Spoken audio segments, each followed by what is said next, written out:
¿no? Luego se duermen al lado de mí, pues yo ronco, ¿cómo no se despierta mi papá? ¿Quién sabe?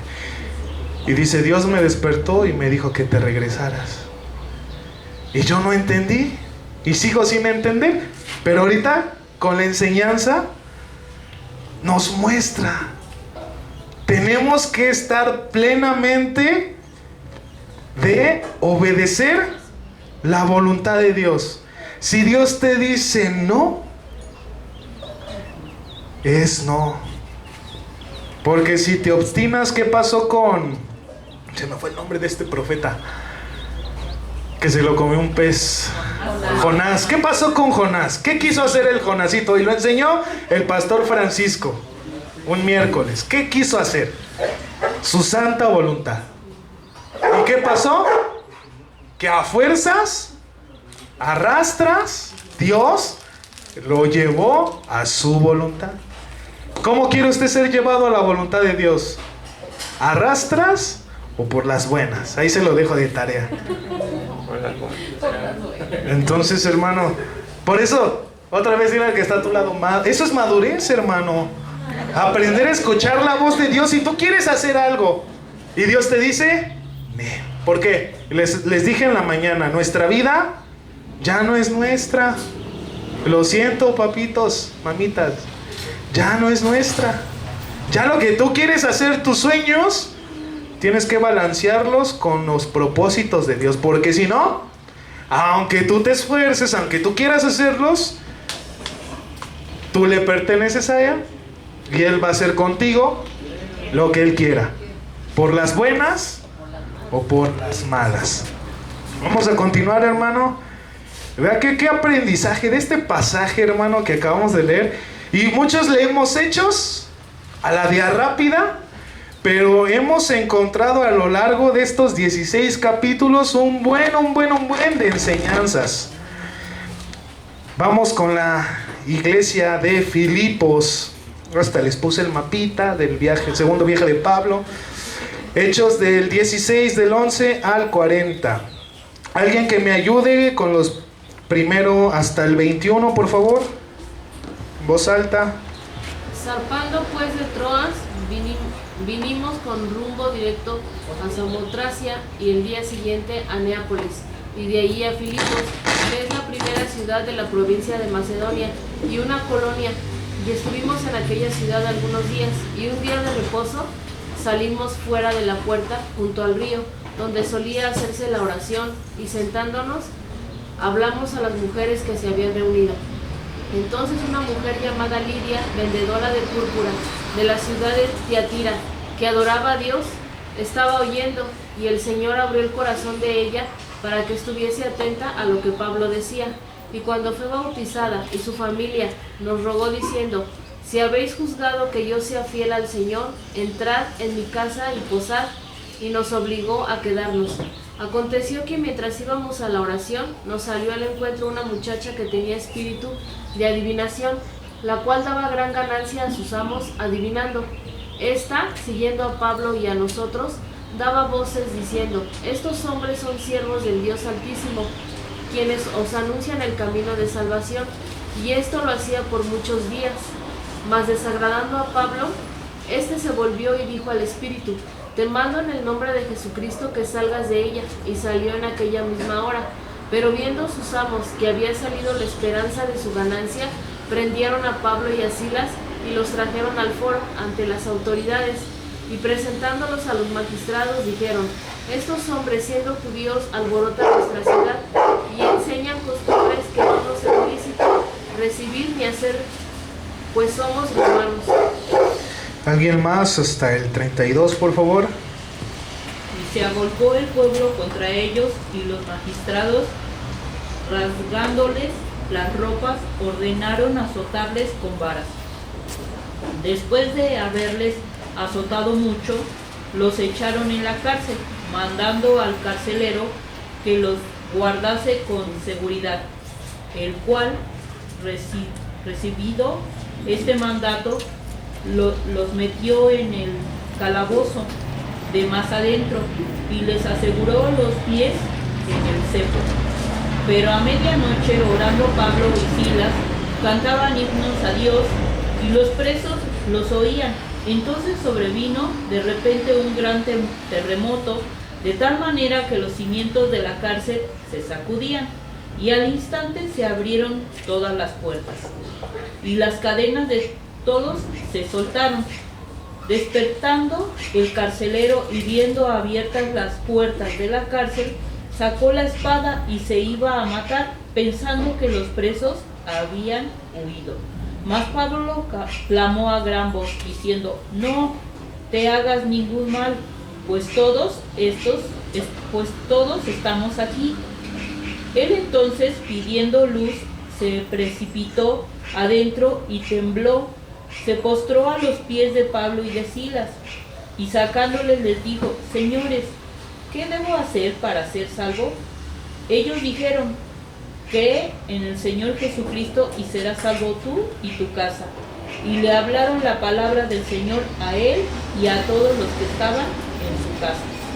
Y él, tomándolos en aquella misma hora de la noche, les lavó las heridas, y enseguida se bautizó él con todos los suyos, y llevándolos a su casa, les puso la mesa, y se regocijó con toda la casa de haber creído a Dios. Cuando fue de día, los magistrados enviaron alguaciles a decir: suelta a aquellos hombres. Y el carcelero hizo saber todas estas palabras a Pablo. Los magistrados han mandado a decir que os suelte, así que ahora salid y marchaos en paz. Pero Pablo les dijo: después de azotarnos públicamente sin sentencia judicial, siendo ciudadanos romanos, nos echaron a la cárcel, ¿y ahora nos echan encubiertamente? No, por cierto, si no vengan ellos mismos a sacarnos. Y los alguaciles hicieron saber estas palabras a los magistrados, los cuales tuvieron miedo al oír que eran romanos. Y viendo, les rogaron, y sacándolos, les pidieron que salieran de la ciudad. Entonces, saliendo de la cárcel, entraron en casa de Lidia, y habiendo visto a los hermanos, los consolaron y se fueron. El manual nos dice un dato bien importante, y es algo que vemos de continuo en el apóstol Pablo, que siempre iba a toda ciudad que Pablo iba, siempre se dirigía a una sinagoga, si es que había una. Y ahí va un dato interesante. Parece que cuando los judíos no podían construir una sinagoga porque no había suficientes familias, no les era permitido por el gobierno local. Aproximadamente dicen que necesitaban haber 12 familias judías para poder establecer una sinagoga. Buscaban un lugar cerca, o sea, si no había una sinagoga, los judíos buscaban un lugar cerca del agua, cerca del agua, para poder hacer los ritos asociados con la purificación. ¿Qué ritos? Vamos a Números. Porque es importante, el Dios a través de su palabra nos habla acerca de estos ritos que el pueblo de Israel hacía.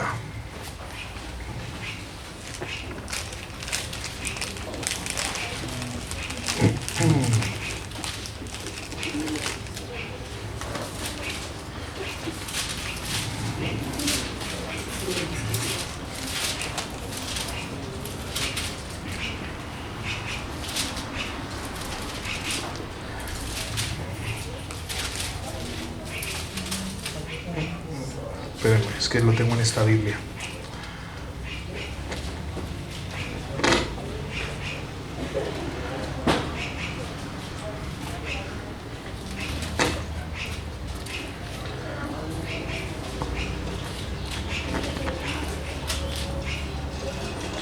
Números 19.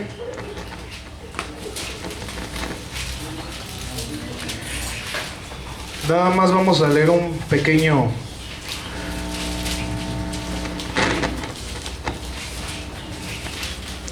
19:11. Vamos a leer unos pequeños pasajes.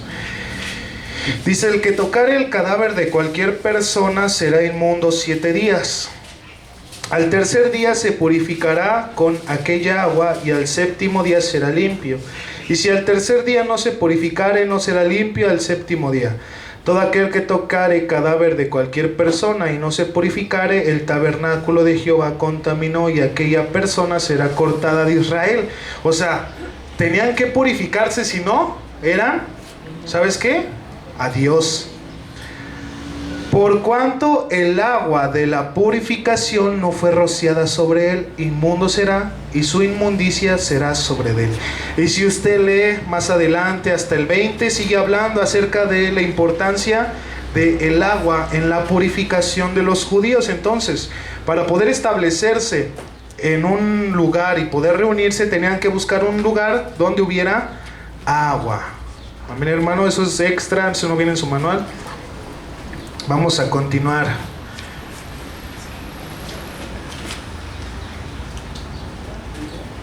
Bien, Hechos 16 y 17 dice: en realidad lo que decía era verdadero, pero Pablo entendió que provenía de Satanás. Aquí, ¿qué nos está enseñando en este pasaje? En Hechos 16, 16, 17, que sale una hechicera, una divina, y que empieza a decir: estos son servidores de Dios. No estaba diciendo mentiras, lo vimos igual, la misma enseñanza lo vimos cuando estábamos viendo la vida de Jesús, que igual, una persona endemoniada que andaba diciendo: tú eres el Hijo del Dios viviente. ¿Y cuál fue la respuesta? ¿O por qué Dios, o por qué Jesús echó fuera ese demonio? ¿Sí se acuerda? Sí, porque pensaban que al ser un endemoniado, al que servía era al diablo, no era hijo de Dios, sino lo que era igual que loco o igual que el endemoniado. Así es, ¿no? Que pudieran malinterpretar y decir que eran enviados por el diablo. Y lo dice el mismo, el manual nos lo vuelve a recalcar aquí. Pero Pablo entendió que provenía de Satanás. Aunque era una verdad, provenía de Satanás. Y la estrategia del diablo era desacreditar el mensaje del apóstol, asimilándolo a la adivinación.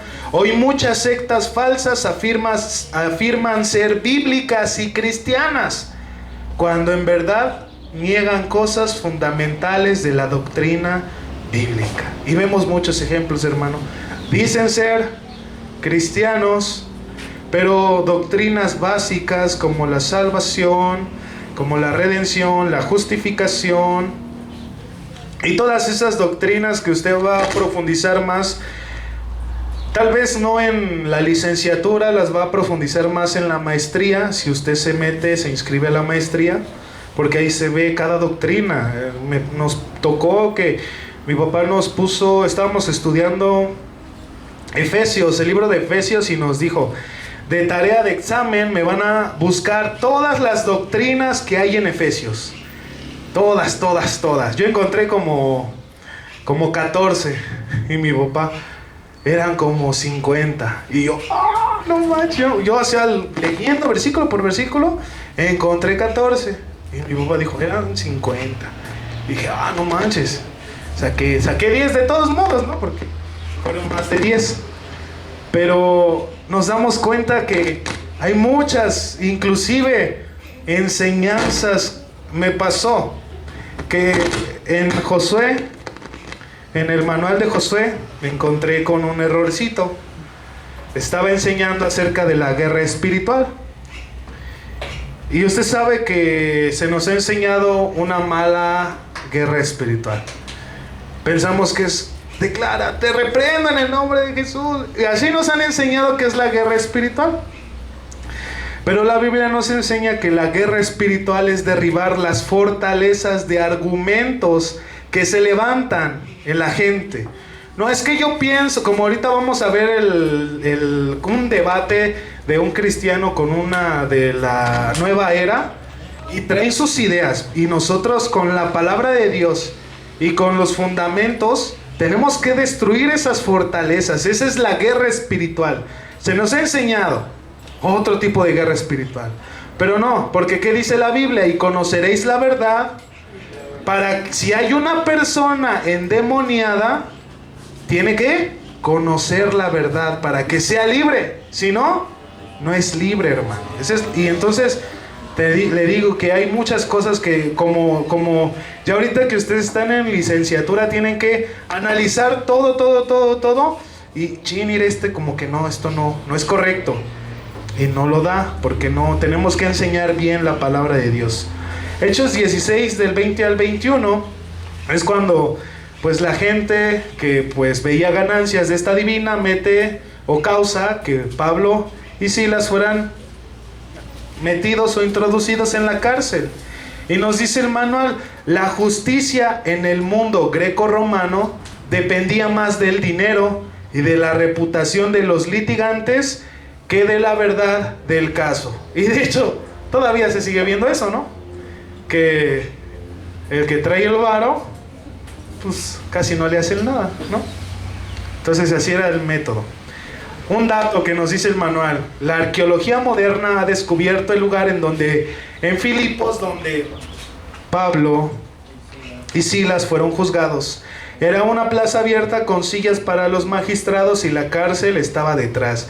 Y pues les traje la imagen más o menos. Ya son ruinas, hermanos, ya no queda mucho, pero así era más o menos donde fueron juzgados y encarcelados. Entonces vemos cómo la Biblia, y de hecho nosotros apenas nos va a dar el pastor el manual de antropología cristiana, y son estos datos, que la Biblia también hay datos científicos, arqueológicos, que dan veracidad a la palabra de Dios, porque es lo que cuestionan. Y como yo sé que la Biblia no fue transgredida o no fue acá, pues a través de eso. Hechos 16:22, fueron torturados. Dice lo acabamos de leer, que fueron azotados con varas. ¿Se imagina la incomodidad y el dolor de ellos? Sus espaldas heridas y sangrantes, sentados con un muro de piedras rodeándoles, cadenas en los brazos y los pies inmovilizados en el cepo. El cepo era como un pedazo de madera grandote, tenía fisuras donde metían los pies, se cerraba y ahí quedaban sus pies atorados. Ese es un cepo. Sobre un piso frío y duro, no podían recostarse por el dolor de sus heridas ni mover las piernas. Me imagino que estarían por desmayarse cuando empezaron a orar y cantar alabanzas a Dios. En ese momento un terremoto los saltó a ellos y a otros presos. Aquí hay una enseñanza bien importante y que nos habla acerca de la alabanza y de la adoración. ¿Sí la captó? Porque lo acaba de decir el manual. ¿En qué circunstancia estaban? Habían sido lacerados sus espaldas. Estaban en prueba. Estaban en dificultades. ¿Y ellos qué hicieron? Dios, yo te alabo, te doy gracias por este momento, porque me haces partícipe de tu sufrimiento. Lo estaban exaltando, estaban adorando. Por eso es que no entiendo, o sí entiendo, ¿no? Porque pues hay muchos que no estudian la Biblia en la iglesia. Y yo digo, ¿cómo es posible que no puedas alabar a Dios, o que no tengas esa disposición de venir y alabarlo, levantarme? No, que me importa que me huelan las axilas, yo las levanto porque yo estoy adorando a Dios. O sea, porque hasta eso, y a mí me pasó cuando era inmaduro. Sí, ya me llegó el tufo. Así mejor. Y estás pensando en eso, que enfocarte en lo que estás haciendo. O sea, ¿qué me importa? Ya, pues el que está a mi lado, pues ni modo. Pero yo vengo a adorar a Dios. Yo vengo a danzar. Yo vengo a gozarme. O sea, hermano, ¿qué te impide? Y yo les dije un domingo en la administración: hermano, no hay nada que te impida adorarlo. Ni tus problemas, ni que hayas perdido a tu esposa, a tus hijos. No hay nada que te impida alabar y adorar a Dios. No hay nada, hermano. Y muchos así los he visto, hermano. No aquí, o algunos, ¿no? Pero así, ¿no?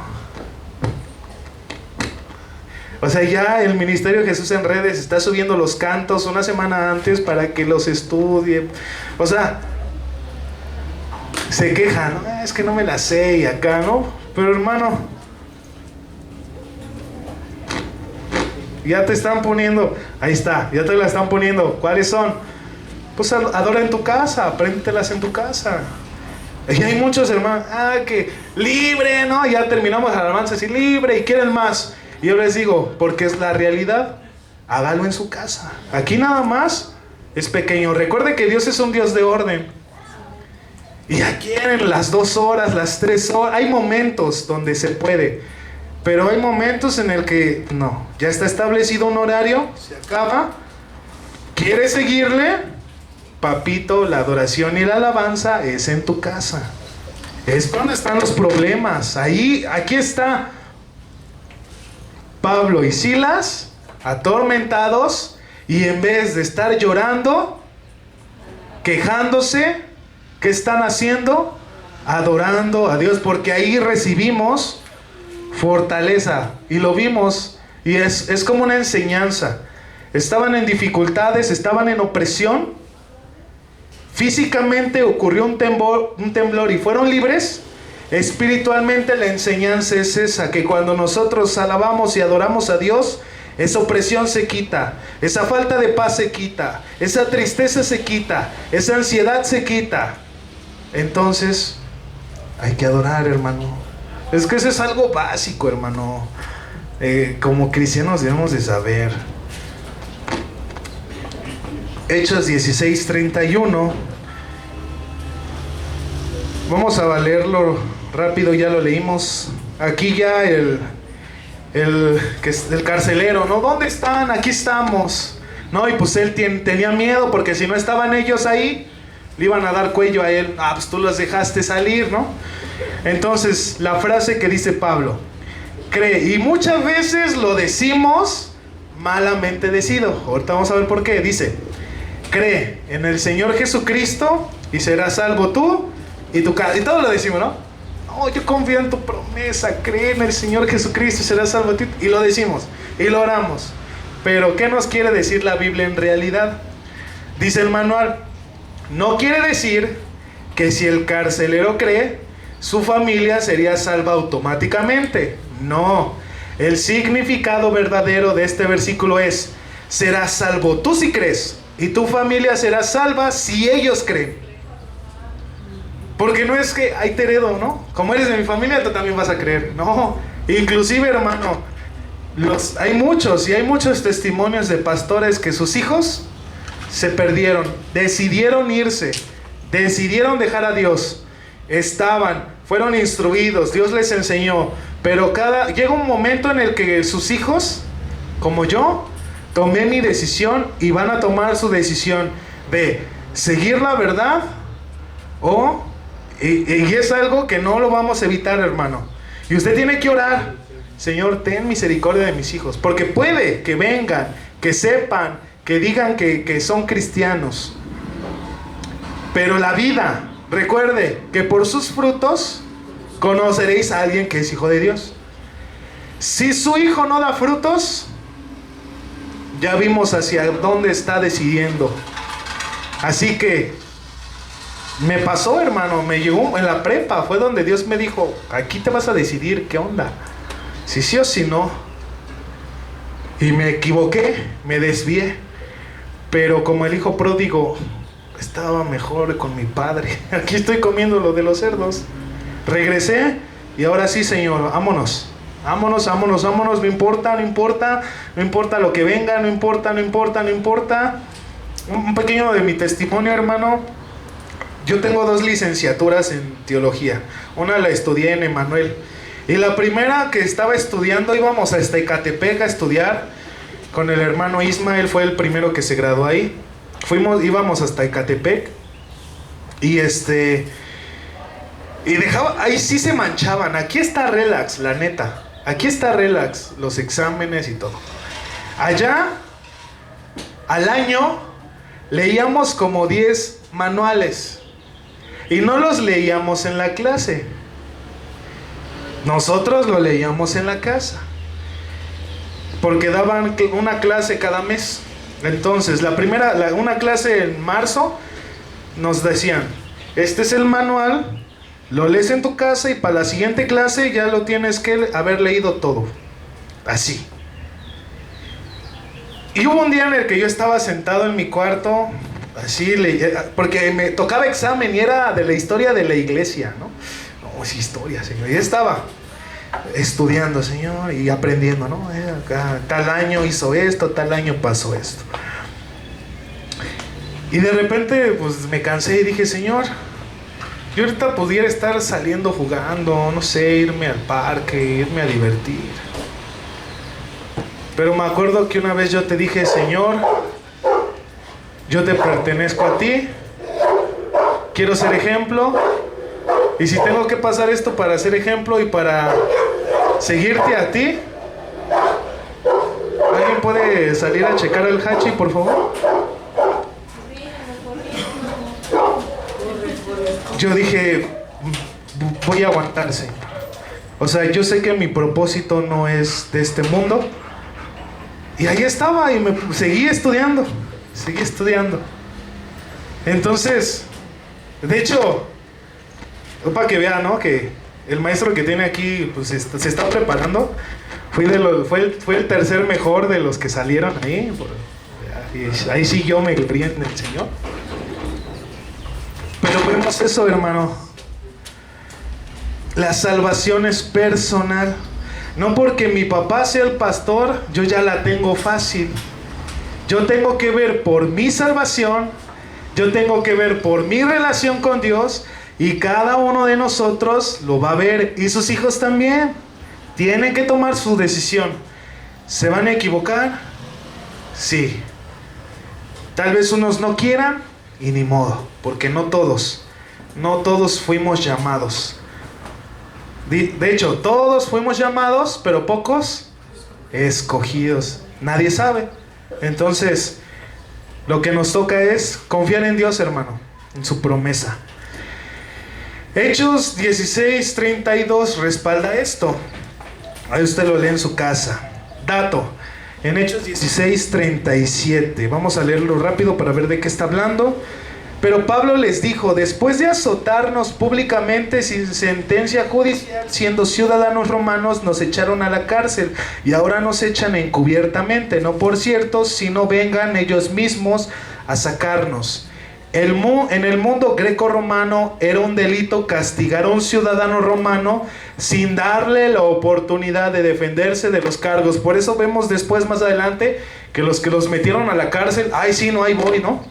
No, sí, perdónennos, ya los dimos una tranquiza, ni los juzgamos, pero váyanse por favor, ¿no? O sea, eso en el mundo antiguo no era. Aquí, ¿qué pasa?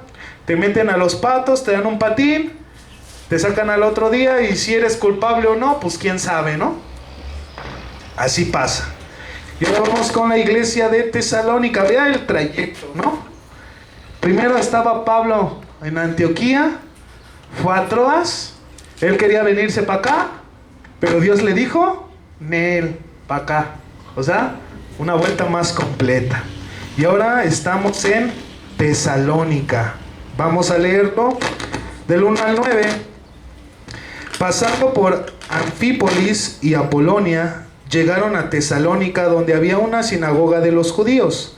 Y Pablo, como acostumbraba, fue a ellos, y por 3 días de reposo discutió con ellos, declarando y exponiendo por medio de las Escrituras que era necesario que el Cristo padeciese y resucitase de los muertos, y que Jesús, quien yo os anuncio, decía él, es el Cristo. Algunos de ellos creyeron y se juntaron con Pablo y con Silas, y los griegos piadosos de gran número, y mujeres nobles no pocas. Entonces los judíos que no creían, teniendo celos, tomaron consigo algunos ociosos, hombres malos, y juntando una turba, alborotaron la ciudad y asaltaron la casa de Jasón.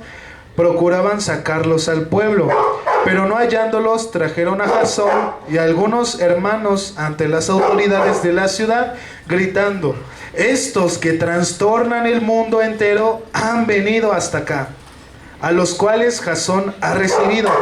Y todos estos contravienen los decretos de César, diciendo que no hay otro rey Jesús. Y alborotando al pueblo, a las autoridades de la ciudad, oyendo estas cosas, pero obtenida fianza de Jasón y de los demás, le soltaron. Aquí nos muestra otra vez que lo que utilizaban los apóstoles para predicar el evangelio, usaban el Antiguo Testamento. Nosotros ahora ¿qué? ¿Sobre qué nos basamos? Sobre el Nuevo, ¿no? Y parte del Antiguo. Pero ellos, su predicación la basaban ¿en dónde? En el Antiguo Testamento. Hechos 17 del 6 al 7 lo leímos. La primera parte de la acusación que hacen estos hombres hacia ellos refiere a que la fe en Jesús transforma a la persona de tal manera que no se conoce más, que no conforme a las costumbres culturales que están en contra de la voluntad de Dios. Por eso es que esta frase, estos que trastornan al mundo, y es lo que venimos a hacer, hermano. Usted es un trastornador, viene a cambiar. ¿Qué dice la gente allá afuera? Júntate, no te cases, haz lo que quieras. Tú puedes ser lo que tú quieras ser. ¿Y qué dice Dios? Los fornicarios no entrarán al reino de los cielos, los adúlteros. Hombre, mujer, varón y hembra, los creó Dios. Tan tan, se acabó. Nosotros vamos en contra. Por eso es que el manual pasado que veíamos, historia eclesiástica, les enseñaba del salmón, ese símbolo que representa cómo los salmones van en contra. Hasta vemos documentales, ¿no?, que saltan la cascada. Y así nosotros vamos en contra la corriente. La segunda parte de la acusación fue la más seria en cuanto a la ley romana. Cualquier persona que desafiaba la soberanía y divinidad del César corría peligro de juicio súbito y severo. Entonces vemos cómo los enjuiciaron aquí a estos personajes. Y de aquí nos vamos a Berea. Vamos a seguir leyendo Hechos del 10 al 15. Inmediatamente los hermanos enviaron de noche a Pablo y a Silas hasta Berea. Y estos, habiendo llegado, entraron en la sinagoga de los judíos. Ahorita vamos a ver, de hecho mucha gente dice cómo la iglesia tiene que ser como los de Berea. ¿Sí sabe por qué? ¿Qué hacían los de Berea? Escudriñaban las escrituras. Exacto. Y vamos a ver qué dice la Biblia. Y ellos, habiendo llegado, entraron a la sinagoga de los judíos, y estos eran más nobles que los que estaban en Tesalónica, pues recibieron la palabra con toda solicitud, escudriñando cada día. ¿Qué dice? Cada día. ¿Cuándo escudriña usted la Biblia? ¿Nada más en la clase o cuándo? No me responda, ¿no? Cada día las escrituras para ver si estas cosas eran así. Y es lo que nos enseña en la iglesia. No te comas todo. Escucha. Caray, esto como que no. A ver qué dice la Biblia. Nos pasó en la marcha de gloria, que un pastor se subió a orar y ahí estaba, ¿no? Y yo ponía atención en su oración, ¿no?, el pastor. Y en el nombre de Jesús. Ya son de esos como acá bien carismáticos. ¡Nombre de Jesús! Y así gritan, ¿no? Y que abra portal de bendición. Y yo, no manches, ¿dónde, no? No me vaya a caer algo de la cabeza, ¿no? Y uno dice, no, esto no. No, hermano. Por eso debemos de ser como estos de Berea. Escudriñar. Inclusive en la clase aquí. A ver si es cierto. El manual sí dice esto. A ver qué dice la Biblia. Por eso se les pone los pasajes. No leemos todos, pero usted tiene que ver. A ver, ¿por qué dijo esto? Sí, aquí sí dice. Dice más adelante en el 12. Así que creyeron muchos de ellos, y mujeres griegas de distinción, y no pocos hombres. Cuando llegaron los judíos de Tesalónica, supieron también en Berea era anunciada la palabra de Dios por Pablo. Fueron allá y también alborotaron a las multitudes. Pero inmediatamente los hermanos enviaron a Pablo que fuese hacia el mar, y Silas y Timoteo se quedaron allí. Y los que habían encargado de conducir a Pablo le llevaron a Atenas, y habiendo recibido orden para Silas y Timoteo, que viniesen a él lo más pronto que pudiesen, salieron, ¿no? Porque pues allí van esos revoltosos, ¿no? Que estos que trastornan al mundo, y un día nos va a pasar, hermano, y usted va a estar así, escondiéndose, y pues ni modo, a darle. Dice, el reino de los cielos sufre, y solo los violentos lo arrebatan.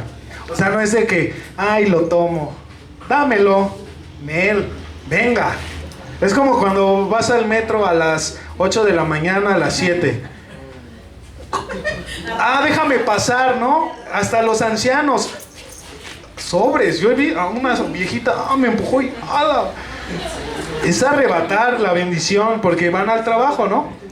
Y así es con la palabra y así es con el reino. Arrebatar. ¿O a poco vas a estar ahí? Señor, que mi hijo entienda. Te lo encargo. Pasivo. ¿Se va a ir al infierno? Nehel, ¿qué vas a hacer? ¿Qué vas a hacer? ¿Qué vamos a hacer? Tus amigos, tu familia. Oye, ¿sabes qué? Es que esto no es así. Y decirle, porque se nos va a demandar el que no prediquemos la palabra de Dios, hermano. Eso sí se nos demanda. La salvación es personal, pero que tú no prediques, eso sí, se te va a demandar. Vamos a tomar 10 minutos de descanso, hermano, porque ya los veo durmiendo.